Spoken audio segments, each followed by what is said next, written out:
Hey guys, Roman Trust here with Mission Forge, and today guys I got a special guest, Mr. John Norwood here with Old Hickory Forge here, and today guys, our Tool Talk Tuesday, we're going to talk about hammers.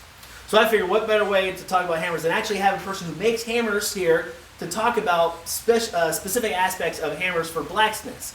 In this video guys, we're going to go over just a few basic hammer things and what is probably going to be needed for beginner blacksmiths. And then later on, as you progress, what would be a more appropriate hammer for blacksmithing. Now there are hundreds of different type of hammers out there, from regular, claw hammers to roofing hammers, rock hammers, MC hammer. There's a lot of hammers out there, but which one do you need to get started with is probably what's on your mind. So I'm going to kind of go over more of the economical side and going up to more of the professional blacksmith side, and that's where John's really going to come in here, because as a person who makes hammers, I mean, you've made over 1,000 hammers now. And by the way, make sure you check out his Facebook page, YouTube, Instagram, Tinder, Plenty of Fish. It's all Old Hickory Forge. Check him out, Old Hickory Forge. Check out his Etsy. So if you really like the stuff when we get done here, please give him a shout out, guys. But with that, let's go ahead and let's get into it. So one of the first type of hammers that you're going to see as blacksmithing is you're not going to really know what to look for. So one of the things I'm really going to harp on is make sure you guys get something that looks similar to this here. It may not necessarily be a cross peen, which I'll discuss in a little bit. It might be a sledgehammer between a 2 and a 3 pound sledgehammer is the weight you're going to want to go for. So if you get one that has like 2 ends that look like this, you're going to need to dress it. And by dress it, I don't mean put a suit and tie on. I mean by softening the face. There's going to be lines around here you're going to need to get rid of by sanding it and all that fun stuff. Maybe make one side flat and the other one slightly round for rounding, moving steel a little bit faster. Other side will be flat, more for planishing, smoothing out, taking out the high spots. Also, make sure the handle is wood. Stay away from any of the fiberglass stuff, whatever, because that can melt, especially since we work around hot things. And you want to take off the clear coats that's going to be on there. So any lacquer and stuff, completely sand it off. Make sure it's bare wood. And that's it. That's all you really need to do with these hammers. These are about $10, and these are you can find at Harbor Freight and probably other places as well. Avoid the metal handled ones as well. There is a reason for that, and that's because metal handles will not. They don't do well at absorbing the shock. The problem with fiberglass type handles is that they give a little too much flex, so you lose. What's the word? Power? You lose a little bit of the force of the swing, yes. Yeah. Whereas like wood has a natural flex and suppleness to it that's going to kind of find you the happy medium between a metal handle being too hard and a plastic one being too soft, if that makes sense. Wood is the way to go. Always. So, stick with something like this if you're first starting out. Of course though, can you forge with a claw hammer? Yeah, you're going to just hate life. But you can do it. But if you're looking to get started, guys, kind of on the cheap to start with, a simple little $10 hammer like this is going to be good enough to start with. But I will tell you, there is a big difference going from this to a more professional blacksmith hammer, which we'll get to in a minute. Now, the next step up would be something kind of like this here, which is from Nordic Forge. Now, personally, this is me. I don't like this hammer. As you can see, guys, it does not have a lot of wear on it or anything like that. It's got more rust than anything else. And that's just because, honestly, this hammer is probably just too light for what I need it to do. It's only about a pound. Again, you want between a 2 and 3 pound. But this is a step up if you can get something like this, because one side is already flat and the other side's got a nice rounded face to it. Most of the time, the handles already come just sanded. You don't need to do anything to it. So that is a step up. Now, there are some differences with hammers between this hammer and, say, one of his hammers, and we'll get to that in a little bit. About how the faces and everything are shaped and why they're designed a certain way. This here, though, is not a bad step up if you're looking to start using a more professional type blacksmith hammer. The problem with this one here that I had was that they used to have these little swirling lines on the face here and same on the backside. Machinist marks that need to be sanded out because they'll just leave a really, really ugly finish on your ironwork. But that's going to be a problem with most store-bought hammers. You're going to have to do some dressing and taking the corners off and everything, so that's just... whenever you're buying a $10 or $20 hammer, that's just something you need to accept that you're going to have to do. Yep. So just kind of be mindful of that happening. Also, look at the handle and how it's shaped. It's probably hard to see here, but it actually has an hourglass figure right here. Now, personally, as a blacksmith, I don't like that because I utilize the entire handle. If I look at one of John's hammer here, like let's use your one here, you'll see it's pretty even all the way across. I know his other style here, it's got a little bit, which is fine. Well, that was, whenever I rehafted that hammer last time, I kind of wanted to see how I like that shape, and I actually don't. This is more the style I've come to prefer over the years, so like whenever that handle does break, I'm going to replace it with one like this. Gotcha. Now, personally, I think the one I have is very similar to this on my personal one at home that I bought from him a couple years back. And the reason why I prefer this is because you need to utilize the entire handle. This is a tool, and a lot of old school carpenters will sit there and say, if you watch my other videos, I talk about it, they tell you to grab back here and forge with this back here because they were carpenters. Well, this isn't carpentry. You know, you can put a nail into a piece of wood and it will stay there, and then you can go to a lighter hammer. I have to work on a piece of metal that's red hot, and I only got a few 30 seconds to a minute to work on it. So if I need to put some serious blows into it, I can, but if I need to do some finessing, I can choke up on the hammer to do the finesse work. So personally I like it more even. Now, this style here is fine. You can see here, it's still relatively even, whatever. I don't have this hourglass figure. I'm not forced to hammer back here. I can move up, and it's still comfortable. Now, a couple things you're going to notice too is there's a difference between these hammers here, and we'll talk about those differences briefly. You got a cross peen, and this doesn't have a cross peen side. So here's what they all do. You know what? I'll let John talk about what they do here because he is the hammer maker. And so John, tell me real quick, what do each of these faces do in particular? Well, the rounding hammer, you're kind of getting a more aggressive version of both of your dies. Like if you look at the gentle crown on the face of a regular forging hammer as compared to the crown on a rounding hammer, this is much more aggressive, whereas your flat die is much more flat. So this rounded die is actually going to move your metal faster. However, it can leave sort of an undesirable surface finish on your work. So what you got on your flat side is at your lower heats, and that's another reason having a hammer handle that's closer in shape all the way up. You want to choke up to do your flat work so you can work a little faster when you're losing heat quickly. And if you choke back in full swing on this, it's really easy to miss and your corners dig in. So hitting flat with the flat die of a rounding hammer does take some practice and some getting used to, but once you get the hang of it, you can produce really, really beautiful iron work. So the idea, you've got a face for aggressively moving metal here and a face for cleaning up your work here.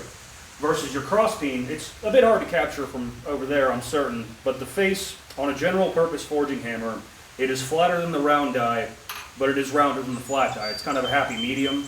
And this particular style, the cross peen, when you're making leaves or spoons or anything like that, when you want to move the metal more specifically width-wise, that's when the cross peen would come in handy. And there's also straight peens, which are in line with the handle, diagonal peens, and that's all I can think of off the top of my head. But yeah, pretty much that's what these styles of hammers are for. So when using the cross peen, what happens to the steel? So if I'm hitting the piece of steel with the cross peen, so the rounding hammer, if I use the rounding side, it causes the steel to move in all directions. Yes. The cross peen only allows it to move in width-wise, in the direction that it's in. Sure. So if I'm forging a piece of metal, imagine my hand's a piece of metal, and I hit it this way, it's only going to allow the steel to move in this direction, correct? Yes. So if I hit it this way, so if I'm hitting it this way, it's going to draw it out, lengthen it. If I hit it this way, it's going to spread it or widen it. It won't allow it to draw as much in the other direction. Yeah, so it's a way to force the metal to go where you want it to go. So it's kind of like a directional. Yes, for directional forging, that's a cross peen is what you want to use. Okay. So real quick, so you can kind of see the differences now. We talked about the different heads and stuff like this. Now let's get more specific in professional type blacksmithing hammers and why eventually you want to move up to something like this. Now, I have one of his hammers at home. I absolutely love his hammer. And I'm not saying it because he's standing next to me and very threatening. It really does make a world of difference. Coming from something like this to this does make a world of difference. And there's reasons behind it. So I'm going to let John talk about what is different about a blacksmith's hammer, what to look for, because I know there's things to keep an eye out on. Compared to, say, other blacksmith hammers. Now, this doesn't mean you have to buy one of John's hammers, which you should do, but what to look for when looking to actually step up and get yourself a good quality hammer. So, John, take it away. Well, the first thing you want to look for is, if you're looking at store-bought hammers, is you want to look at the fit-up of the head. You want there to be no visible space between the wood and the metal that's eventually gonna, it'll cause the head to move kind of independently of the handle, and eventually the handle will break. So that's the first thing you want to do when you pick it up, is look at it, you know, hold it up to the light and make sure you can't see anything through it. It doesn't need to be perfect, but it needs to be pretty close. Another big difference in a professionally made forging hammer versus a store-bought one is, if you look, it's kind of hard to capture on camera, you see how the wood protrudes above the top of the cheeks of the hammer, and the reason for that, when you drive the wedge in, you want the wood to kind of split and that create this kind of bow tie effect that's going to really hold the head on there better. Now, another reason why the cheeks on professionally made forging hammers are often much, much wider than store-bought hammers, because the more surface area contact you have inside the eye, the better that head's going to stay on there, less likely it's going to loosen up. You know, eventually all hammer handles are going to get loose, and eventually they're going to break. I do offer free lifetime replacement on my handles as well. So there's that. Another thing you notice, this hammer in particular has a circle wedge in it, also called the safety wedge. I actually don't put a steel wedge in my hammers when I ship them, and the reason for that, it's very humid where I live, and wood is a living material. It's going to expand and contract with changes in temperature and moisture. And once you put the step wedge in, you really can't put another one in. So say if I put a step wedge in this and rely on that to tighten up the head, and then I ship this to a much drier climate, the wood's going to shrink, and you've already got the step wedge in there, and you can't really put it in now. Whereas, you know, if it loosens up a little bit in a drier climate, you can drive in the step wedge and now it's fixed. Let's see. Another thing that I actually just recently thought of while we were preparing the film that I wanted to kind of harp on is look at the shape of the faces. And you can even notice this. That's one thing I do dislike about these Nordic forge hammers. The faces are round. And that makes it very hard to keep track of where the edge of the face is. Whereas on mine, or most professionally made forging hammers, not all but most of them, you'll see the faces that are closer to square. And the reason for that, the edges of your hammer are very useful for doing set downs or trying to isolate material or hitting exactly where you want to hit. So having straight edges on the heel and toe of your hammer will come in very, very handy. Another thing, with store-bought hammer, this is, you said this is a 2.5 pound, right? That's a 3 pound. Okay, that, yeah. So this is a 3 pound hammer, a 3 pound store-bought hammer, and this is a 2.5 pound handmade hammer. And you can see they're actually pretty stinking close in size, and the reason for that, with mass-produced hammers, they're basing the weight off of the entire weight of the hammer. And the handle adds about 1/2 pound, whereas mine, this head itself is 2.5 pounds. So really these hammers feel pretty close to the same, because, you know, this whole hammer weighs 3 pounds, whereas this head weighs 2.5. So on the pins of your hammers, you want a gentle crown, similar to what you would have on the forging face of your hammer. You don't want these hard corners to be able to dig in super easily. So there's that. You notice the pin on mine is actually wider. And the reason for that is it's not going to dig into your material quite so aggressively. You know, it's going to move it more so than try to cut it if your pin's too sharp. So there is something to be said for handmade hammers versus store-bought hammers. And to a lot of people, it is very much a worthy investment. Like this here is hammer number 1006. So apparently people want them. Yes, they do. All right, real quick, can I ask you a crazy question? Why does your hammers, even the one here, so now this one here, I'm going to tell you something. There's obvious improvement from his, and I don't want to say they were bad back, this was before you had machines. This was all done by hand. Go watch some of those videos where he showed you how to make a hammer by hand. All right? But why does your hammers have these little, I don't know, what would you call them? Fullers here, but say like this one doesn't? What's like, what are the purposes of this? Well, it's honestly mostly for looks. It's kind of just a show of skill on behalf of the smith making them, and it's something you don't see on store-bought hammers that makes it much more unique and aesthetically pleasing. I have also been told that getting the working faces of the hammer a little further away from your hand allows your arm to come to rest at a slightly more natural length rather than having your elbow locked all the way out and putting stress on it or anything like that. So that's I do it because it looks cool, and because to me a hammer with fullers, the balance feels better. I have zero science to back that up, but that's my 2 cents. With that, guys, that's really about what we're going to talk about here with hammers. If you guys have any questions, comments, or anything like that, leave them down. John, anything you want to throw out there? I don't believe so. I think we covered everything pretty good.